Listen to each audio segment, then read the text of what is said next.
महाभारत में गुद क्रीड़ा के समय युधिष्ठिर ने द्रौपदी को दांव पर लगा दिया और दुर्योधन की ओर से मामा शकुनी ने द्रौपदी को जीत लिया। उस समय दुशासन द्रौपदी को बालों से पकड़कर घसीटते हुए सभा में ले आया।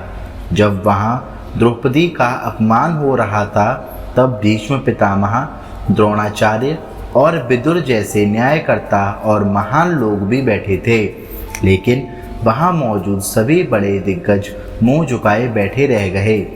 द्रौपदी को घसीटकर लाया जा रहा था। तब तक भी द्रौपदी को यह भान नहीं था कि मेरा चीरहरण होने वाला है। जब दुशासन ने भरी सभा में द्रौपदी की साड़ी उतारने के लिए कहा गया तब द्रौपदी को इस बात का एहसास हुआ कि संकट बड़ा है। उस वक्त उनने अपने सबसे प्रिय सखा भगवान श्री कृष्ण का नाम पुकारा। हरि हरि अभयम कृष्णा अभयम।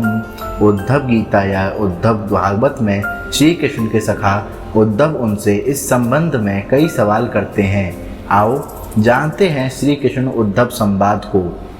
उद्धव कहते हैं, हे कृष्ण, आप पांडवों के आत्मीय प्रिय मित्र थे।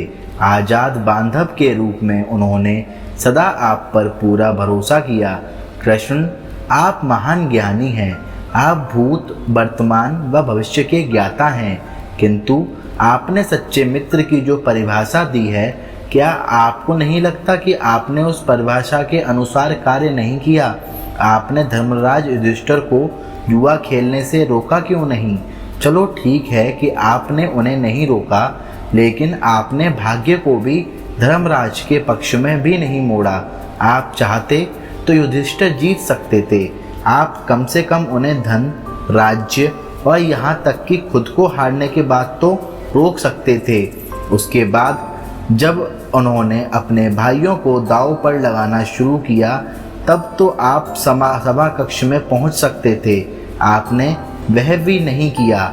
उसके बाद दुर्योधन ने पांडवों को सदैव अच्छी किस्मत वाला बताते हुए द्रौपदी को दांव पर लगाने को प्रेरित किया और जीतने पर हारा हुआ सब कुछ वापस कर देने का लालच दिया। कम से कम तब तो आप हस्तक्षेप कर ही सकते थे। अपनी दिव्य शक्तियों के द्वारा आप पासे धर्मराज के अनुकूल कर सकते थे।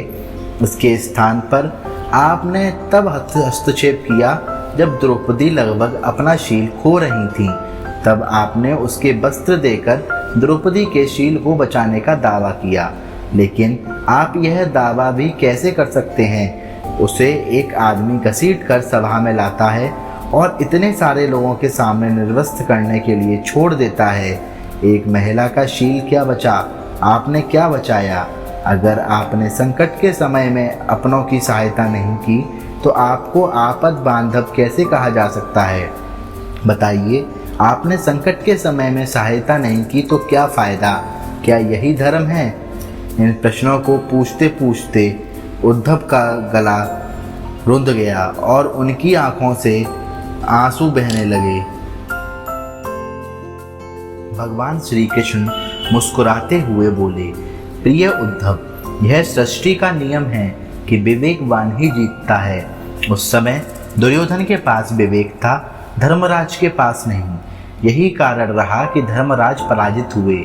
उद्धव को हैरान परेशान देखकर कृष्ण जी आगे बोले, दुर्योधन के पास जुआ खेलने के लिए पैसा और धन तो बहुत था, लेकिन उसके पासों का खेल खेलना नहीं आता था। इसलिए उसने अपने मामा शकुनी का भूत क्रीड़ा के लिए उपयोग किया।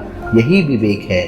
धर्मराज भी इसी प्रकार सोच सकते थे और अपने चचेरे भाई से पेशकश कर सकते थे कि उनकी तरफ से मैं खेलूंगा। जरा विचार करो, अगर शकुनी और मैं खेलते तो कौन जीतता? पासे के अंक उसके अनुसार आते या मेरे अनुसार? चलो इस बात को जाने दो।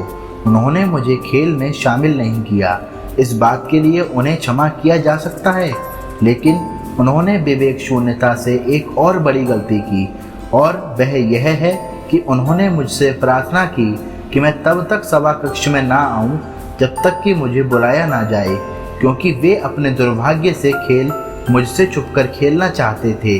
वे नहीं चाहते थे मुझे मालूम पड़े कि वो जुआ खेल रहे हैं। इस प्रकार उन्होंने मुझे अपनी प्रार्थना से बांध दिया। मुझे सभा कक्ष में आने की अनुमति नहीं थी। इसके बाद भी मैं कक्ष के बाहर इंतजार कर रहा था कि कब कोई मुझे बुलाता है। भीम, अर्जुन, नकुल और सहदेव सब मुझे भूल गए, बस अपने भाग्य और दुर्योधन को कोसते रहे। अपने भाग्य के आदेश पर जब दुशासन द्रौपदी को बाल पकड़कर घसीटता हुआ सभा कक्ष में लाया, द्रौपदी अपनी सामर्थ्य के अनुसार जूझती रही। तब भी उसने मुझे नहीं पुकारा। उसकी बुद्धि तब जागृत हुई जब दुशासन ने उसे निर्वस्त्र करना प्रारंभ किया। जब उसने स्वयं पर निर्भरता छोड़कर हरि हरि अभयम कृष्णा अभयम की गुहार लगाई, तब मुझे उसके शील की रक्षा का अवसर मिला। जैसे ही मुझे पुकारा गया, मैं अविलंब पहुंच गया। अब इस स्थिति में मेरी गलती बताओ। उद्धव बोले, कान्हा, आपका स्पष्टीकरण प्रभावशाली अवश्य है, किंतु मुझे पूर्ण संतुष्टि नहीं हुई। क्या मैं एक और प्रश्न पूछ सकता हूँ? कृष्ण की अनुमति से उद्धव ने पूछा। इसका अर्थ यह हुआ कि आप तभी आओगे जब आपको बुलाया जाएगा। क्या संकट से घिरे अपने भक्त की मदद करने आप स्वतः नहीं आओगे? कृष्ण जी मुस्कुराए।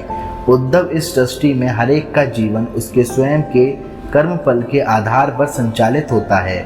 ना तो मैं इसे चलाता हूँ और ना ही इसमें कोई हस्तक्षेप करता हूँ। मैं केवल एक साक्षी हूँ। मैं सदैव तुम्हारे नज़दीक रहकर जो हो रहा है उसे देखता हूँ। यही ईश्वर का धर्म है। उल्हाना देते हुए उद्धव ने पूछा, वाह वाह, बहुत अच्छा कृष्ण। तो इसका अर्थ यह है कि आप हमारे समीप खड़े होकर हमारे सभी दुष्कर्मों का निरीक्षण करते रहेंगे। हम पाप पर पाप करते रहेंगे और आप हमें साक्षी बनकर देखते रहेंगे। आप क्या चाहते हैं कि हम भूल करते रहें, पाप की गठरी बांधते रहें और उसका फल भुगतते रहें? तब कृष्ण जी बोले, उद्धव, तुम्हारे शब्दों के गहरे अर्थ को समझो। जब तुम समझकर अनुभव कर लोगे कि मैं तुम्हारे समीप साक्षी के रूप में हर पल हूँ, तो क्या तुम कुछ भी गलत या बुरा कर सकोगे? जब तुम यह भूल जाते हो और यह समझने लगते हो कि मुझसे छुपकर कुछ भी कर सकते हो, तभी तुम कठिनाइयों में फंसते हो। धर्मराज का अज्ञान यह था कि उसने माना कि वह मेरी जानकारी के बिना जुआ खेल सकता है। अगर उसने यह समझ लिया होता कि प्रत्येक के साथ हर समय साक्षी के रूप में उपस्थित हूँ, तो क्या खेल का रूप कुछ और नहीं होता? उद्धव मंत्रमुग्ध हो गए और बोले, प्रभु, कितना गहरा दर्शन है, कितना महान सत्य। प्रार्थना और पूजा पाठ से ईश्वर को अपनी मदद के लिए बुलाना तो महज हमारी परभावना है, किंतु जैसे ही हमें यह विश्वास करना शुरू करते हैं कि ईश्वर के बिना पत्ता भी नहीं हिलता, तब हमें साक्षी के रूप में उनकी उपस्थिति महसूस होने लगती है। गड़बड़ तब होने लगती है जब हम इसको भूल जाते हैं और अपनी महत्वाकांक्षाओं को पूरा करने